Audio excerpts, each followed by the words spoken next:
जी अस्सलाम वालेकुम रहमतुल्लाहि वबरकातुहू। जी नाज़रीन, कैसे हैं आप सब? उम्मीद है खैरियत से होंगे।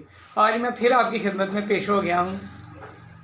असल में कोई भी आदमी किसी शोबे से भी मुंसलिक हो, उसकी कोशिश होती है कि उसके शोबे से दूसरे लोगों का फ़ायदा हो।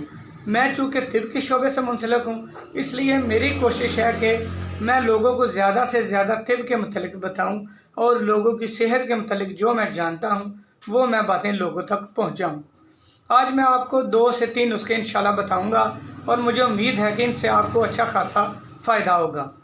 पहले नंबर पर मैं जो नुस्खा आपको बताने जा रहा हूं वो उन लोगों के लिए है जिनकी धड़कन बैठे बैठे अचानक तेज़ हो जाती है और वो परेशान हो जाते हैं, डर जाते हैं, खौफज़दा हो जाते हैं, उनमें बेचैनी बहुत ज़्यादा बढ़ जाती है।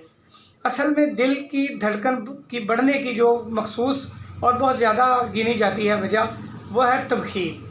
मैदे में बहुत ज़्यादा हवा भर जाती है, तबखीर हवा को कहते हैं, जो गैस होती है बहुत ज़्यादा भर जाती है, जो खून में शामिल होकर दिल तक पहुंचती है और दिल को प्रॉब्लम होती है पंप करने में, जिसकी वजह से धड़कन बहुत तेज़ हो जाती है और मरीज़ डर जाते हैं। मैं आपको इसका नुस्खा बताऊंगा और इंशाल्लाह 2-3 दिन में ही मरीज़ को इससे फ़ायदा होगा। इसके लिए आपको 2 चीज़ें लेनी है, ये आप लिख लीजिए। नंबर 1, आपको सौंफ लेनी है 50 ग्राम और नंबर 2, खुश्क धनिया 50 ग्राम लेना है। बहुत सी सादा सी चीज़ें हैं दोनों, पंसारी से आराम से मिल जाएंगी। इन्हें आपने पीस लेना है, लेकिन पीसना आपने अलग-अलग है। पीस कर आपने इसे मिक्स कर लेना है।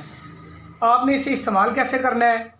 आधी चाय वाली चम्मच रात को सोने से कबल सादे पानी के साथ 1 मरतबा रोज़ रात को इस्तेमाल करनी है। बस तकरीबन 15 यौम तक आपने इसे इस्तेमाल करना है। इंशाल्लाह कभी मरीज़ की दिल की धड़कन नहीं बढ़ेगी जिसकी तबखीर की वजह से बढ़ी हो।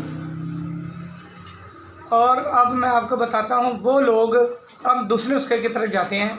वो लोग जिनके रात को सोने से कबल पाँव के तलवे बहुत ज़्यादा जलते हैं, उनके लिए एक बेहतरीन चीज़ लेकर आया हूँ, घी क्वार, जिसे क्वार गंदल भी कहते हैं, हलवा भी कहते हैं, बहुत से नाम है इसके, हर घर में होती है, लोगों ने अक्सर इसे देखा हुआ है।